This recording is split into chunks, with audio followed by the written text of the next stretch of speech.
തിരുവനന്തപുരത്ത് അനധികൃതമായി പ്രവർത്തിച്ചു വന്ന സ്പാ അടച്ചുപൂട്ടി കോർപ്പറേഷൻ ആരോഗ്യ വിഭാഗം. സെക്രട്ടേറിയറ്റിന് എതിർവശം ക്യാപിറ്റോൾ സെന്ററിൽ പ്രവർത്തിക്കുന്ന സ്പർശൻ വെൽനസ് സെന്ററിനാണ് താഴെ വീണത്. അഭിമുഖത്തിനെത്തിയ യുവതിയോട് മോശമായി പെരുമാറിയെന്ന മേയർക്ക് ലഭിച്ച പരാതിയിൽ നടത്തിയ പരിശോധനയിലാണ് രേഖകളില്ലാതെയാണ് സ്പായുടെ പ്രവർത്തനമെന്ന് കണ്ടെത്തിയത്. വരും ദിവസങ്ങളിലെ പരിശോധന തുടരുമെന്ന് ഉദ്യോഗസ്ഥർ അറിയിച്ചു.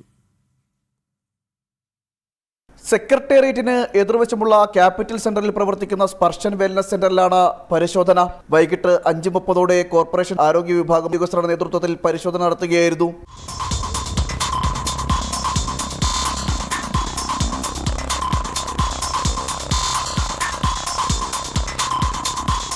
കെട്ടിടത്തിലെ 2 ഭാഗങ്ങളിലായി പ്രവർത്തിക്കുന്ന സ്പാകളിൽ ഒന്നിൽ ലൈസൻസ് ഇല്ല എന്ന് കണ്ടെത്തി. തുടർന്ന് മുഴുവൻ രേഖകളും ഹാജരാക്കുന്നതുവരെ സ്പാ അടച്ചിടാൻ ആരോഗ്യ വിഭാഗം അധികൃതർ നിർദ്ദേശം നൽകി.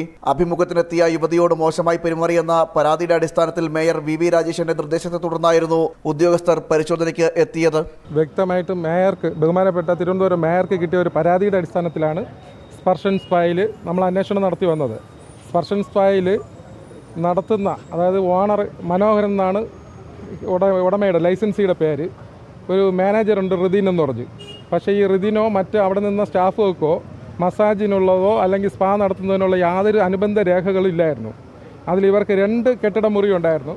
ഒന്നിൽ ലൈസൻസ് എടുത്തിട്ടുണ്ട്, മറ്റൊന്നിൽ ലൈസൻസ് എടുക്കാതെയാണ് പ്രവർത്തിക്കുന്നത്. ആയതിനാൽ ബന്ധപ്പെട്ട രേഖകൾ ഹാജരാക്കുന്നതിന് വേണ്ടിയും ലൈസൻസ് എടുക്കാത്തതുകൊണ്ട് ആ സ്ഥാപനം സ്ഥിരമായി പൂട്ടുന്നതിനും പുള്ളിയെ സ്വമേധയാ പൂട്ടി താക്കോൽ നഗരസഭയെ ഇപ്പോൾ ഏൽപ്പിച്ചിട്ടുണ്ട്.